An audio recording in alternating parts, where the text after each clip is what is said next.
students, how are you? I hope all are good. So today let we start SST chapter number 14 about the pollution. है ना, प्रदूषण के बारे में आज यहाँ पे बात हो रही है. In this chapter you will learn about pollution. इस पार्ट में आप प्रदूषण के बारे में पढ़ेंगे. Making the environment dirty by adding harmful substance is called pollution. वातावरण में गंदी चीजें फैलाना, फेंकना, ये कहलाता है प्रदूषण. वातावरण को दूषित करना. Natural things like soil, water, coal, petroleum and oil are known as natural resources. ठीक है, जो नेचुरल चीजें हैं, जो प्राकृतिक चीजें हैं, लाइक मिट्टी, पानी, कोयला, पेट्रोल, तेल, ये सब क्या है? प्राकृतिक स्रोत है. These are found in nature. ये प्रकृति में पाए जाते हैं.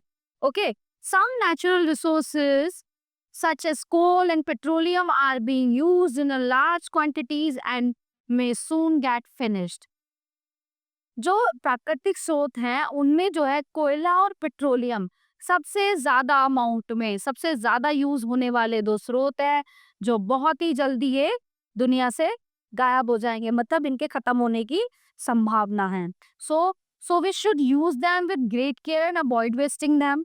अब हम जो है इनको कैसे एक मतलब ध्यान में रखकर और बिना वेस्ट हुए हम इनको कैसे यूज कर सकते हैं, आइए जानते हैं.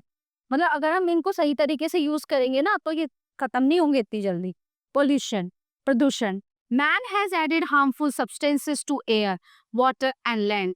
जो व्यक्ति है वो जो है बहुत से हार्मफुल, जो हार्म करने वाले चीजें हैं वो किस में मिश्रण कर रहा है? हवा में, पानी में और धरती पर. Making the environment dirty by adding harmful substances is called pollution. जब हम ये गंदी चीजें वातावरण में फैलाते हैं तो उससे क्या होता, बढ़ता है? प्रदूषण बढ़ता है. ठीक है ना, उसको बोलते हैं प्रदूषण. Water pollution causes. इसके कॉजेस क्या क्या है, किन कारणों से होता है ये water pollution?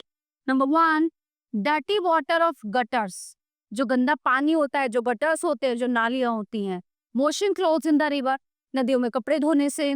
Giving bath to animals in rivers. नदियों में जानवरों को नहलाने से. Throwing garbage in rivers. नदियों में कूड़ा फेंकने से. Factories throw their waste in rivers. जो फैक्ट्रीज हैं वो अपना जो है गंदा जो मलबा है वो नदियों में बहाते हैं, उससे होता है क्या होता है? Water pollution. Now next one is air pollution. Air pollution होने के क्या क्या कारण है? Burning of coal and petrol in factories and homes causes air pollution. बहुत ज्यादा अमाउंट में, एक लिमिट में ये चीजें यूज हो तो समझ में आता है. ठीक है, तो उससे क्या होता है? जो कोयले का धुआं होता है, जो पेट्रोल, जो फैक्ट्रीज से उगता है, वो उससे क्या होता है? Air pollution. Smoke produced by cars, buses and other motor vehicles causes air pollution. जो कार हैं, जो बस हैं, जितने भी मोटर व्हीकल है, इनका जो धुआं उड़ता है उससे होता है air pollution. Next one is noise pollution. This is a problem that many cities face today. आज बहुत से शहरों में समस्या सामने आई है, नॉइज पोल्यूशन, है ना. इसकी कॉजेज क्या क्या है? The noise produced by motor vehicles, cars, buses, trucks and powerful motorcycle causes noise pollution. ठीक है ना. नंबर 2, नॉइज मतलब जो शोर होता है ना, उसका. The sound produced by loud speakers also causes noise pollution. जो लाउड स्पीकर्स बजते हैं, उनकी जो आवाज है वो भी नॉइज पोल्यूशन का एक कारण है. We must try hard to stop all kind of pollutions. In this way we can save our environment. मतलब हमें कोशिश करनी चाहिए ये सब चीजों की कि हमें जो है ये प्रदूषण ना फैलाएं. बहुत कम से कम, ऐसा नहीं कि इन चीजों को बंद ही कर दें, बट कम से कम अगर हम प्रदूषण फैलाएं तो ज्यादा अच्छा होगा और इससे हमारा जो एनवायरनमेंट है वो भी सेफ रहेगा. We should plant more trees, है ना. ज्यादा से ज्यादा पेड़ लगाएं, वो हवा साफ करते हैं, शुद्ध करते हैं हवा. They also reduce noise pollution. वो नॉइज पोल्यूशन को भी कम करते हैं. We should also travel short distance on foot और बाईसाइकिल. अगर हमें कुछ ही दूरी पर जाना है या पास में ही जाना है, हमें या तो पैदल चलना चाहिए या साइकिल से जाना चाहिए.